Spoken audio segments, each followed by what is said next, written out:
Hello, everyone, and happy Monday. Hope you're having a fantastic morning or afternoon, evening, wherever you are. And before starting this month's live Weekly Wrangle, I'd like to preface this by wishing the citizens of Ukraine safety and peace in spite of the terrible suffering that war has brought to their country over the past month. In my opinion, war is born of mankind's sin. No matter what justifications we may have of it, it will never ease the pain and suffering that it inflicts upon everyday people. In my opinion, we ought to try finding peace in the small steps we take forward, bringing life to our goals and reaching towards our aspirations. That's what I want to make CG Forge all about. That is helping you achieve your professional goals and aspirations. So for today's live stream, let's try to put aside the heavy weights of the world and focus towards that progress. After all, progress, in spite of destruction, is one of the best ways to defy it. And with that being said, let's jump into some industry news. First of all, we have Omnivision announcing the smallest 0.56 micron pixel. So I don't know how small a micron is, but I know it's pretty darn small. And it's just kind of crazy because this size is actually smaller than the wavelength of red light. So I don't know how the heck they're doing it. But anyway, the article says Omnivision, a company developing digital imaging products, announced the development of the world's smallest pixel. The company claims the 0.56 micrometer pixel has high quantum efficiency performance, excellent quad phase detection, autofocus capabilities, and lower power consumption. The pixel is made using a CMOS image sensor, dedicated 28 nanometer process node, and 22 nanometer logic process node at TSMC, and is based on pure cell plus S stacking technology. I honestly have no idea what any of that means, but I know it's very sophisticated, which is very cool. It looks like they're trying to make this work specifically in smartphones. The image sensors are already being made as 200 megapixel image sensors for smartphones in Q2 of 2022, and the smartphones with the technology will be available for purchase in 2023. And so that's insane, 200 megapixels. I'm pretty sure this SLR that I'm working with right now, that I'm recording with, is only like 24 or something crazy like that. So 200 is absolutely insane. Really cool. Epic also is going to offer contract-based workers full-time employments. So Epic Games will be offering full-time employment with benefits to hundreds of temporary QA workers and to other contract-based staff in the US. Epic Games confirmed that it will be offering full-time employments, and it will extend the offer to the contracted staff, which mostly includes QA testers, along with some other eligible workers whose positions weren't specified. According to the internal memo that was obtained by The Verge, Epic is not going to extend the full-time employment offer to all the contingent workers. There are a few exceptions in which it makes sense for both the worker and Epic to maintain contingent worker status. But they did confirm that the company will hire a few hundred of its contractors and said that all the staff will be directly employed by the company and will be eligible for the Epic US employee benefits plans, which is interesting. If we go further down here, it says that the news from Epic comes shortly after Activision subsidiary Raven Software laid off a dozen QA testers in December 2021, causing walkouts and later forming a union, the Game Workers Alliance. In contrast to these events, Epic's moves to hire its contract-based workers is a big step towards improving its company or its employee welfare. And I guess I have mixed feelings about this.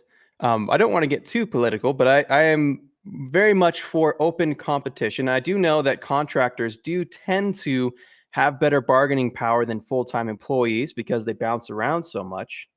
However, it is nice to have more optionality for full-time employment for people who would rather have more stable living conditions. And for that reason, I think it's a good thing that Epic here is trying to include more full-time employees as part of its company roster. In my opinion, too, I think it's better to have a company that is primarily full-time employees just because it keeps more consistency, less time trying to train people. I think it creates less chaos within the work environment, in my opinion. But really cool to see that that is happening at Epic Games. Assassin's Creed's Valhalla earned a record $1 billion in this month, or in 2021, I should say. This is the first game in the franchise that earned $1 billion in customer revenue. And it hit that milestone in December 2021. They didn't mention how many copies were sold, but the developers noted that Valhalla surpassed the previous game in the series, Assassin's Creed Odyssey, by sales by 70%. It's a pretty big jump, as well as players' engagement by 30%. So it appears that this latest release was much better. What's cool about this is the fact that AAA games are seeing more money. A lot of people don't realize that the vast majority of revenue in the games industry comes from mobile games. And so I always like to see AAA games do well to, hold their own, I suppose, against the mobile space. It looks like you're probably going to be seeing a lot more DLCs and Assassin's Creeds coming out because of this. And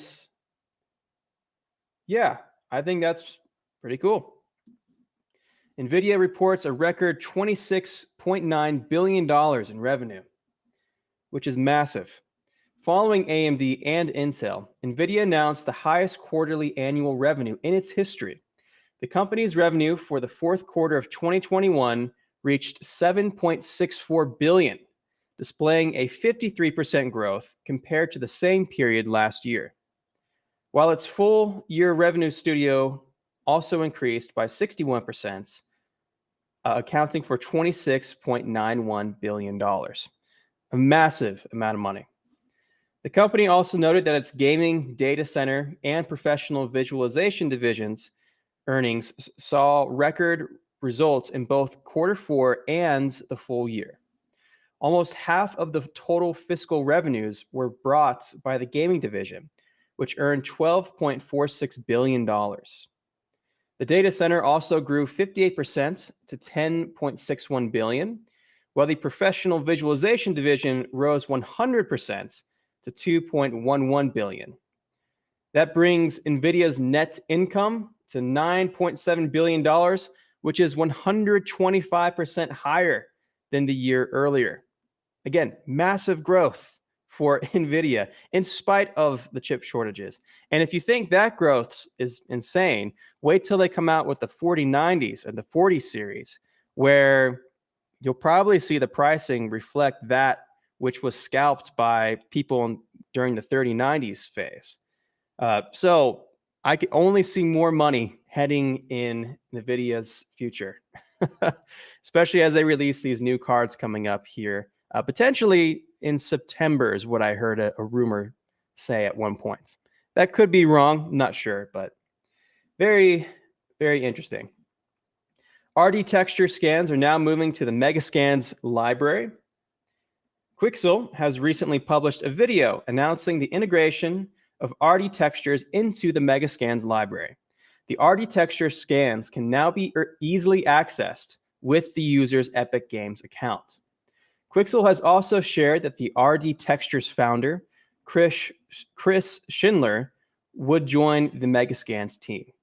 With over 10 years of experience of scanning and producing high-quality assets, the talents and the technical expertise Chris brings to the team will help extend our flexibility, quality, and love for providing artists with powerful assets. So, I personally haven't looked into RD textures that much. I remember looking at it very briefly. I do know that they're very high quality. This basically means that you can expect more from your Megascans library, which is nice. And it certainly is a boost for Quixel Megascans. Also, AMD market cap for the first time gets higher than Intel's, which is pretty insane. If we go down here, we could see that right now, because they bought network hardware giants Silex, I think that's how you say that, Silex or Silex. It's a weird spelling right there, but they had an acquisition of a major hardware giant. And because of that fact, it puts their company evaluation all the way up to $199.58 billion, which is just above Intel's at $197.2 billion. And it looks like Intel still remains the major player in the space. Their total amounts of transaction exceeded $49 billion. Or actually, down here, it looks like it surpasses AMD in annual revenue by 4.5 times. So yeah, Intel is still 4.5 times more profitable than AMD. But AMD basically took out a bunch of debt and is just about as big in company valuation as Intel, which makes people more optimistic about AMD going into the future. I think Intel has been kind of stuck between a rock and a hard place for a while because of the fact that they have to deal with Nvidia and they also have to deal with AMD at the same time. So going into the future, I do believe that AMD is going to improve.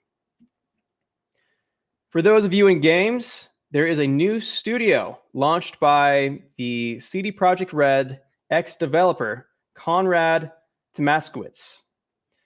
A team of veterans from CD Projekt Red that made Cyberpunk, the Witcher series, all kinds of awesome games, is now opening their own studio.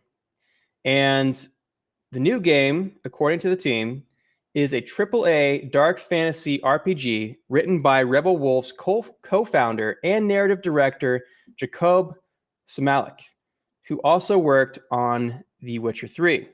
The game is being developed for PCs and next-gen consoles. The team promises to share more info regarding that game in the near future. So, something to keep an eye on. I always think it's kind of cool to be on the ground floor of new projects like this. And well, with veterans coming from CD Projekt Red, I think this could be a really cool studio to work at and potentially invest into in the future. We have a new Sony office in Liverpool. So for those of you who live in Liverpool, keep that in mind. There could be new job offerings there at Sony. And speaking of careers, Side Effects has posted many different careers this past month. Specifically in research and developments, there's a 3D software developer position, Houdini quality assurance specialist, Maya plugin 3D software dev, real-time rendering dev, senior in-house technical director, senior rendering developer, senior software developer, and Unreal Engine developer. It makes me think that Side Effects really wants to be that program that easily bridges between Maya and Unreal and just be a centerpiece of a studio pipeline for its ability to bridge over to various spaces. So if that is something that you have experience and specialty in, those could potentially represent really cool opportunities as well. A realistic fire is created by Jenga Effects' EmberGen. So here we have this cool little video demonstrating that. It looks all right in general and amazing for it being real time. So this is really, really cool.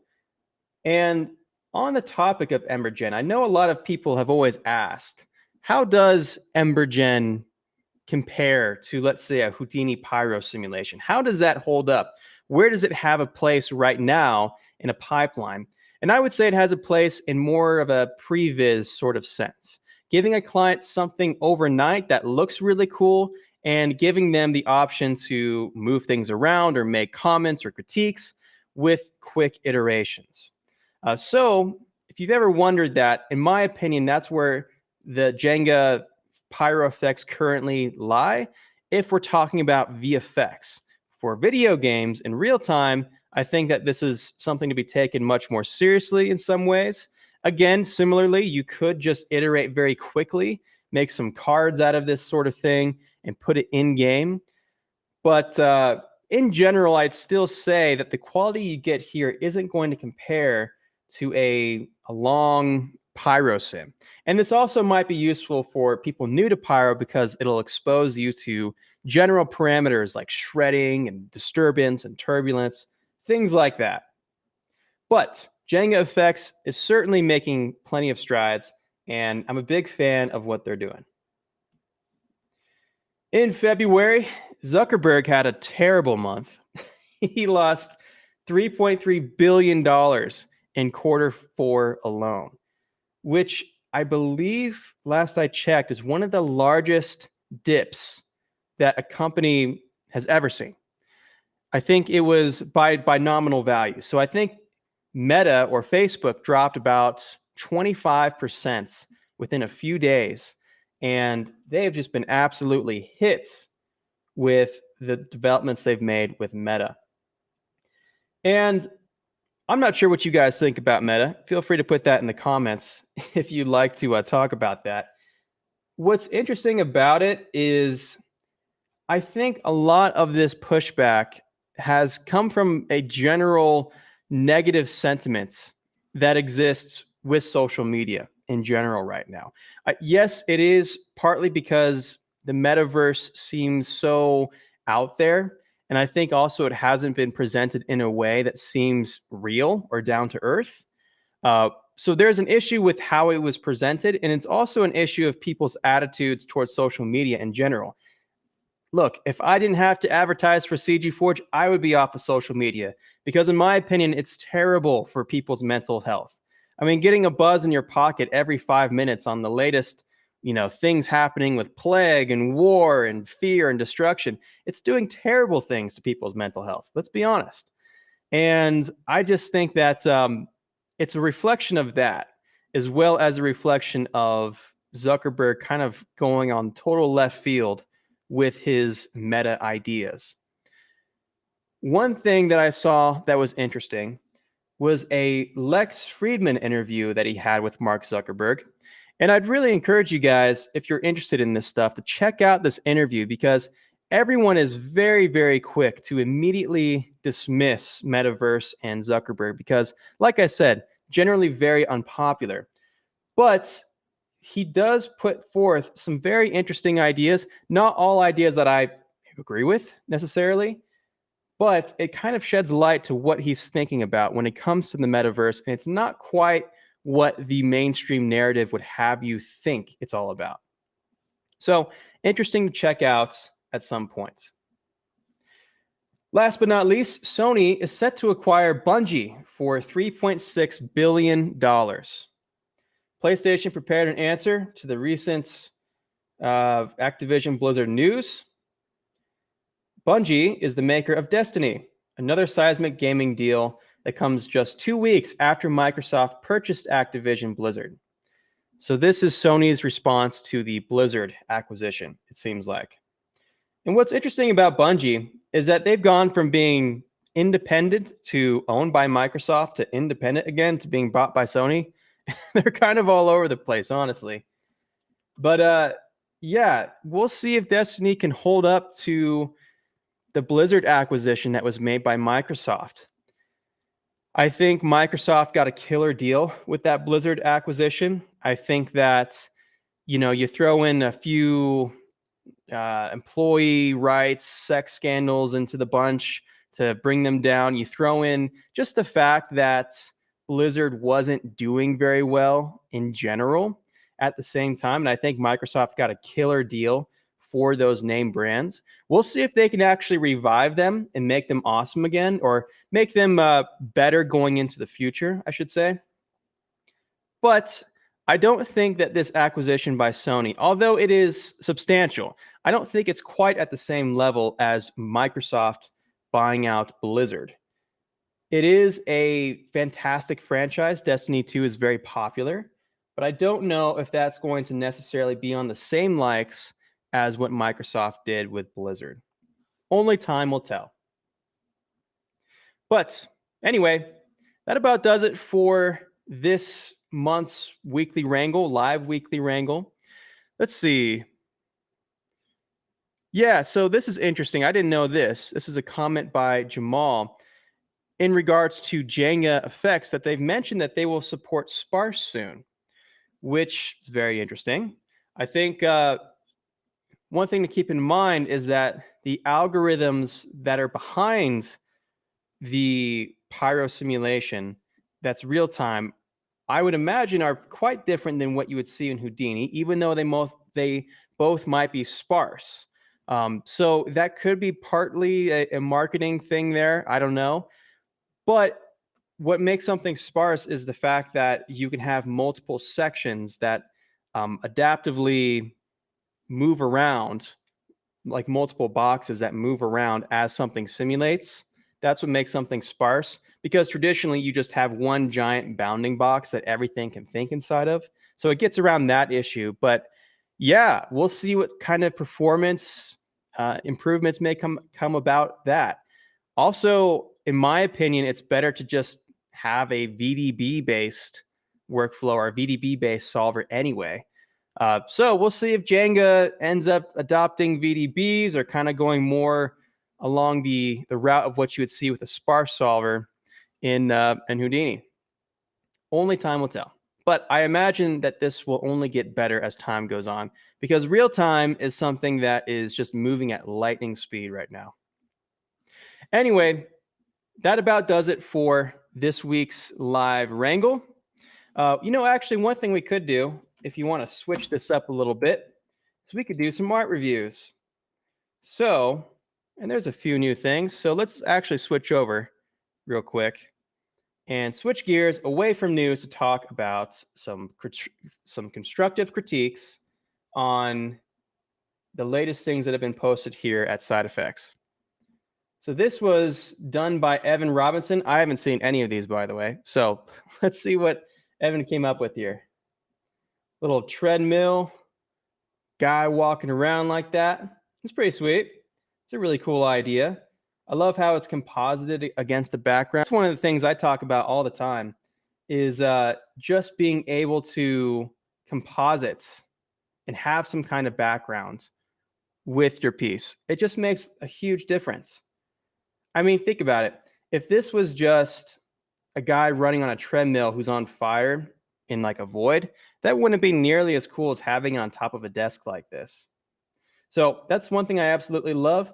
I do think that the smoke is getting a little bit mushroomy. I think that there could be a better blend of smoke with the fire. In my opinion, I think that we basically just have two sections, one of fire, one in smoke. It would be nice to see those kind of mixed together. But overall, really cool simulation and a great idea. So that was one. Let's do maybe two more here, and then we'll call it a day. All right, this is a rushing river. I'm guessing a Stephen Nipping inspired tutorial of some kind. Let's see. Yeah, this is awesome. Really cool. Love the camera moves. I think those are awesome. The meshing looks pretty sweet as well. Love the tiny little splashes that fly up in the air. That makes a huge difference. I do think that the rocks are a little too aggressive on the wet maps. I think if we go, where is it? Right here, we can see that this is probably a little bit too intense on the wet maps. I'm guessing that's a wet map right there. In general, what I would say with wet maps, people go way too intense on them because they want to make a big deal out of it. But, you know, in reality, it doesn't. It's a more subtle effect. But overall, that was a great simulation. Love the music. You can tell there's a lot of love put into that. So that was great. And that was done by Jafar Dashtanajad. I'm sure I butchered that name. I apologize. But there you go. Okay, one more here. Let's check out this mega city. See what this is all about. Really cool. Procedural city. I love the cars, the crowd sims going on right here. Sense of scale is pretty massive.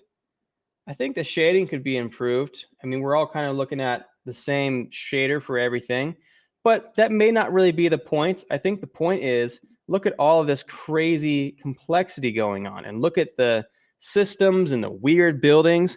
I don't know if this particular scene right here was based off of some kind of concept art with the weird shaped buildings and things like that.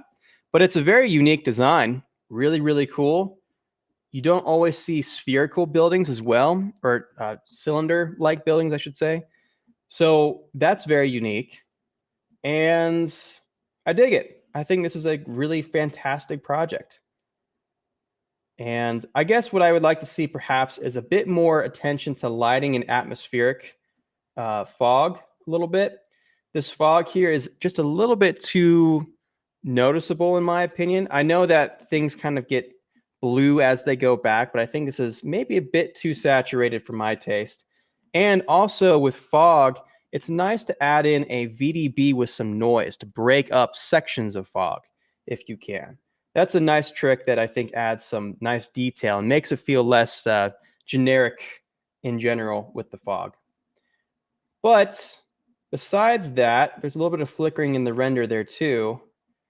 The main demonstration is just the scale and the overall complexity of everything. I would also like perhaps a bit more variety of buildings. I could see some things repeating every now and then. So more buildings would be nice. It was noticeable that some of the buildings were repeating and kind of had the same sections going on over and over again. But all in all, this was really great. And congrats to GT. All right, guys, that does it. I hope that the month of March goes well for you all. And until next time, I hope you have a great day.